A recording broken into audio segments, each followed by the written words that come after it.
Hi hello नमस्कार सगळ्यांना पुन्हा एकदा माझ्या नवीन व्हिडिओमध्ये तुमचं अगदी मनापासून स्वागत आहे आणि व्हिडिओ म्हणण्यापेक्षा माझ्या नवीन ब्लॉग चॅनलमध्ये तुमचं अगदी मनापासून स्वागत आहे. तर मी तुम्हाला आज काय शेअर करते तर मी सांगते तुम्हाला पुढं. तर काय होतंय माहिती आहे का, माझे व्हिडिओ बघून बरेच जणांना असं कन्फ्युजन व्हायला लागलंय. असं मला वाटतं की माझं नेमकं व्लॉगिंग चॅनल आहे, मराठी लाईफस्टाईल मी दाखवते किंवा रेसिपी. तर असं काही नाही, माझं व्लॉगिंग चॅनल आहे, म्हणजे रेसिपीचं खास चॅनल नाही आहे माझं. तरी पण मी काय होईल तेवढं रेसिपी वगैरे शेअर करत असते, कारण माझं ना फक्त लाईफस्टाईलचं चॅनल आहे. म्हणजे जी काय माझी लाईफस्टाईल आहे त्याच्यावरती माझं चॅनल आहे, व्लॉगिंग चॅनल आहे. म्हणजे फक्त कन्फर्म करण्यासाठी हे मी व्लॉग तुमच्यासाठी बनवलंय. तरी पण म्हणजे जे काय माझ्या आयुष्यात सुखदुःख हे सगळं मी तुमच्यासोबत शेअर करते. जे काय मी लाईफमध्ये म्हणजे दिवसभराचं माझं कामाचं रुटीन वगैरे मी आणि हे जरी ना लाईफस्टाईलचे व्हिडिओ असले ना तरी भरपूर जणांसाठी फायद्याचे आहेत बघा. ते म्हणजे कसं माहिती का, जे कोण कोण मुली हॉस्टेलवर म्हणा किंवा स्वतः म्हणजे जे काय स्वयंपाक वगैरे बनवून, जे काय मुली राहत असतील, मुलींचं हॉस्टेल असेल त्याला स्वयंपाक बनवून,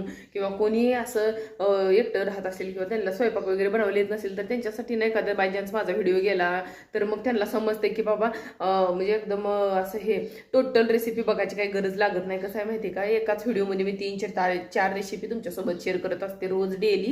तर कसं आहे माहिती का, तीच रेसिपी मी परत दुसऱ्या व्हिडिओमध्ये वेगळ्या पद्धतीने सुद्धा शेअर करते. तर असं मी माझं म्हणजे सांगण्याचा हेतू एवढाच आहे की एक व्हिडिओ जर आपण यूट्यूबवर बघितला तर एका व्हिडिओमध्ये ना यूट्यूबच्या तर 8 ते 10 मिनिटाचा एक रेसिपीचा व्हिडिओ असतोय.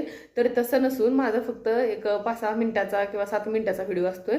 तर त्या व्हिडिओमध्ये तुम्हाला 2 ते 3 भाज्या बघायला भेटते. त्याच्यामुळं ना खास भाजीचं चॅनल म्हणलं ना तर एकच भाजी तुम्हाला 8 मिनिटामध्ये बघायला भेटते, आणि असं म्हणलं ना तर तुम्हाला 2 ते 3 भाज्या मी सांगत असते. त्यामुळं ना माझं पण डेली रुटीन होते आणि तुम्हाला पण थोडीशी माहिती भेटते. ह्या हेतूने ना मी हे व्हिडिओ बनवत असते, तर कुणाला थोडासा फायदा व्हावा ह्या हेतूने. तर चला आता लागूया पुढच्या कामाला. तर कसं झालेलं आहे माहिती का, मी घरातली सगळं कामं सकाळी म्हणजे आंघोळीच्या अगोदर आपले जे काही झाडू वगैरे मारणं असतं ना ते सगळं करून घेतलं ना, मग मला असं वाटतंय की बाबा नंतर आंघोळ वगैरे झाली की पाणी वगैरे बाहेर मारता येईल, कारण परत एकदा गेट उघडलं की बाहेरची सगळी कामं करता येतील. तोपर्यंत ना आपण घरातलीच कामं करत असतो असं असते.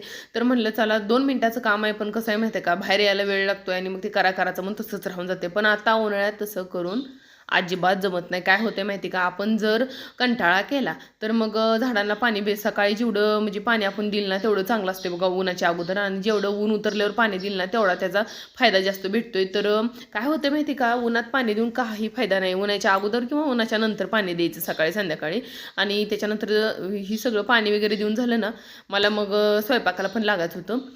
तर चला तर मग लागूया स्वयंपाकाला. तर मला ना आज बनवायचं होतं बघा, म्हणजे थोडंसं अगोदर चहा घ्यावा म्हणलं, तर मला आज बनवायचं आहे थोडंसं डाळीला तडका मारायचा आहे, वरण बनवायचं आहे. तर काय केलं, डाळीला तडका मारायसाठी डाळ ना कुकरला लावता थोडीशी अशी इथं शिजवून घेतलेली आहे मी, कारण माझ्याकडं थोडंसं म्हणजे कुकर लावण्यापेक्षा म्हणलं आता थोडीशी डाळ आहे तर इथं शिजवून घेतली आणि त्याच्यामध्ये 2 भाग केले. आणि काय केलं माहिती का, 2 भाग करून आपला फायदा काय होतोय, एकदा तडका मारला ना की वरण बनवायचं असलं की तडका मारला की बिन तिखटाचं आपण त्याचं वरण बनवू शकतोय. तर काय केलं, मस्त अशी जिरी मोहरी टाकून घेतली, भरपूर अशी जिरी मोहरी झाली. त्याच्यानंतर थोडासा ठेचून घेतलेला लसूण झाला, त्याच्यानंतर हळद थोडीशी टाकायची, त्याच्यानंतर कढीपत्ता आणि कोथिंबीर हे सगळं झालं ना टाकून की ती मस्त असा तडका बसला की त्याच्यानंतर तो तडका आहे ना मी डाळीत ओतून घेतला. त्याच्यानंतर थोडंसं चवीनुसार मीठ, हे एक वरण बनवून घेतलं, तुरीच्या डाळीचं वरण बनवलं. आणि त्याच्यानंतर म्हणलं चला आता वरण तर झाले, तर मग लगेच त्याच पॅनमध्ये ना थोडंसं ठेचून घेतलेलं लसूण, जिरे, मोहरी असं मस्त हे करून घेतलं, थोडंसं तळून घेतलं. आणि ते तळून झाल्यानंतर ना डाळ तडका बनवायचा असला ना तर थोडंसं तिखट जास्त वापरायचं बघा. मसाला आपला गरम मसाला थोडा जास्त वापरायचा, घरातला जे काय मसाला आहे ती जास्त वापरला मी, आणि त्याला मस्त असा तडका दिला. शिजवलेल्याच पातेल्यामध्ये तडका देऊन घ्यायचा. तर त्याच्यानंतर डाळ तडका झाला, आणि जी मोठी लांब मिरची असते ना आपली, ती मिरची पण टाकली तर चालते आहेत. आणि डाळ तडका झाला, त्याच्यानंतर वरण झालं, आणि त्याच्यानंतर म्हटलं आता थोडासा भात लावावा लागेल. तर भातासाठी ना एकदम एक थोडासा भात पण शिजू घातला मी. त्याच्यानंतर म्हटलं आता चला वांग्याची ग्रेव्ही बनवायची होती. तर वांग्याच्या ग्रेव्हीसाठी ना मस्त असे वांगे स्वच्छ कट करून घेतले, स्वच्छ धुतले, कट करून घेतले. त्याच्यानंतर सगळा त्याचा मसाला तयार करून घेतला. तर मसाल्यामध्ये ना मी तुम्हाला एकदम सोप्या ह्याच्यामध्ये सांगते. तर 2 कांदे घेतलेले आहे, 2 टोमॅटो घेतलेले आहे, अद्रक आणि लसूणीची सगळी ग्रेव्ही पेस्ट तयार करून घेतलेली आहे. आणि ती पूर्ण पेस्ट आहे ना ती पातेल्यामध्ये ओतून त्याच्यानंतर पेस्ट पूर्ण अशी चरचर होस तर तळून घेतलेली आहे. आता ही पेस्ट आहे ना जोपर्यंत या पेस्टचा कच्चापणा जात नाही तोपर्यंत मस्त असं तळून घ्यायचं. आणि त्याच्यानंतर ना थोडंसं चवीनुसार मीठ टाकून घ्यायचं. म्हणजे मिठाचं पाणी थोडंसं सुटलं की मग आणखी जरा ग्रेव्ही छान होते. आणि त्याच्यानंतर जी काय ग्रेव्ही आहे त्यामध्ये थोडंसं पाणी पण टाकून घेतलेलं आहे मी. एकदम नॉर्मल शिंतडा दिलेला आहे. त्याच्यानंतर जे काय वांगे होते ते वांगे टाकून घेतलेले आहेत. आणि वांगे मस्त असे तेलामध्ये तळून घेतलेले आहेत.